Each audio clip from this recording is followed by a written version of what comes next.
Welcome to the LaunchPad, where ideas lift off, but only if they're good. From self-driving cars to protein bars, 16 aspiring entrepreneurs are looking to win a spot at the final pitch day. That's where they'll have the opportunity to present their ideas in front of a live audience to attract investments and maybe even win a cash prize. But before all that, they must face our 3 experienced industry experts. Will these budding entrepreneurs impress with their pitch, or will they crumble under pressure?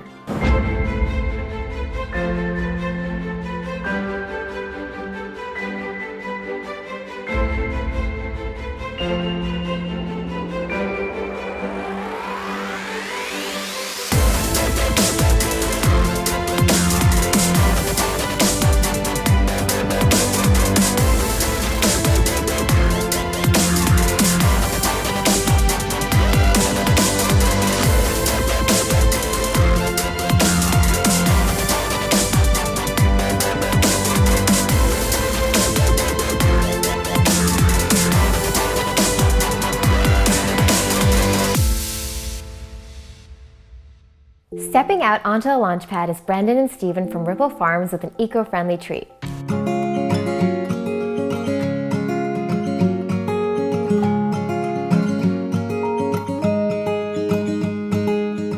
Well, I'm an urban farmer.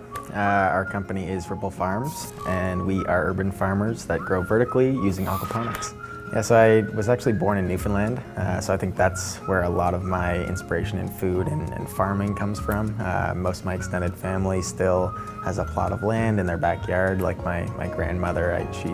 She's well into her golden years, and she's still farming, pulling potatoes out of the ground. And I always remember kind of having me jigs dinner, kind of a traditional meal from Newfoundland, and having all those elements incorporated into that, and it was just kind of ingrained in my memory. I'm born and raised in Toronto, but I got my exposure to nature by having a family cottage that was passed down through our family through a few generations.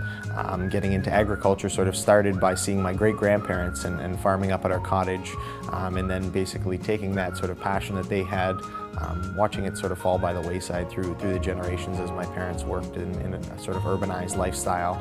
And so the first time I ever planted a seed, watched it grow, and then I ate the food, it was probably one of the most not only rewarding but amazing experiences in terms of watching the transformation of this tiny little thing become something so big and flourishing, and then being able to taste it at the end of the day was awesome. Do you remember what that seed was, that first seed? It was a beet. Traditional to, I'm Polish, so beets and cabbage are pretty much the traditional meal, so it was kind of funny that that was my first crop. So I'm kind of driving the social enterprise of it all, whereas Brandon is more of the master grower, we'll call him, chief of operating. So he's the mastermind behind the science and biology of the system and how we're going to scale up. Whereas I'm kind of running the social enterprise and really looking at the long-term picture of what Ripplefarm can be in the future. So. Well, at Ripplefarm, we're just starting with our pilot project here at Evergreen. In terms of our uniqueness of the concept in our building envelope, we're using a shipping container, and in the shipping container on I'll call the basement is where our aquaculture system is. On the roof of the shipping container, we have a greenhouse that houses our vertical farming infrastructure. So using soilless growing technique, we can actually increase the density of our plants to about 8 times that of traditional agriculture. Our target rate now is to get anywhere between 1/4 and 1/2 acre worth of crop in 160 square feet. Land is much more expensive in cities, so we had to find that magic sauce, if you will, and working with key partners like Evergreen Brickworks and growing in small, kind of confined spaces, places that most people wouldn't dare dream of farming. We're growing food on top of concrete. We love to use Brickworks as a platform to launch innovation in city, and they're clearly doing that. They're growing food in a container next to our market where our visitors and eaters can learn more about how they can grow food in an urban environment and how we can learn to sustain ourselves in a better way. And so it's amazing our ability to use a sustainable technology that was actually rooted in Egyptian and Mayan culture, and then bring that here to sort of modern day society and actually create a business case for the urban farmers of the future. I know our container style greenhouse everyone sees that as kind of an image of Ripple Farms, but we can actually take that concept of aquaponics and really put it anywhere. On top of a roof for a condo building for their residents. We can actually go in a basement. We could even take over the Air Canada Centre if we like. Can these 21st century farmers break the mold and bring the farm to the city? Let's see what our panel of industry experts had to offer to these new age farmers. Mohan Markandair, Managing Partner at Good News Ventures, whose expertise is in identifying market opportunities and developing technology solutions. Balinder Rai, Senior Business Development Manager at the Ontario Centres of Excellence. Balinder specializes in facilitating connections between Ontario industry and academia to develop and commercialize innovative technologies. Angelo Del Duca, an angel investor with York Angels with extensive industrial experience including research and development of electronic systems and devices. I think one of the challenge might be scaling this, right? So every implementation that you have to do, you have to raise again, or you need some funding.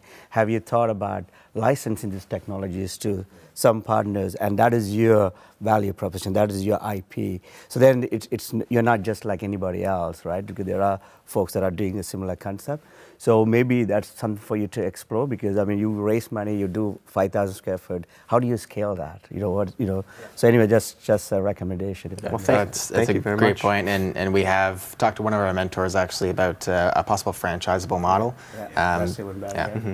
Yeah, I think the kind of the circular economy notion you mentioned, I think that's really exciting, especially kind of not just as a trend, and it's not a trend or a fad.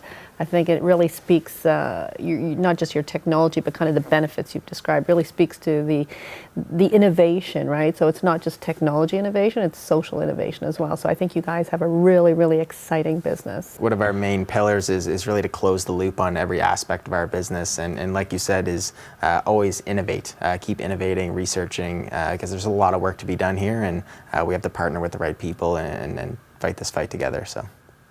And I'd suggest you get some of those champions on your team. Yeah. And the champions are actually the end user of your products, the chefs, because they'll be your best sales and marketing team. Absolutely. Word travels very quickly, especially in the dining community. And you have a pretty compelling story, not only for yourself as a company, but for the restaurant themselves, on how they're bringing positive contribution to sustainability.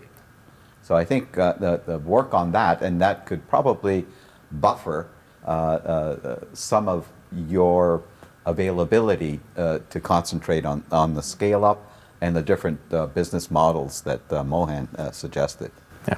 That's an excellent recommendation. Thank you you all very much. Thank you. Kudos to these forward-thinking entrepreneurs who are reducing our carbon footprint and bringing delicious and fresh produce to the cities and reintroducing the love of farming to a whole new generation. Coming up, we meet another exciting new venture.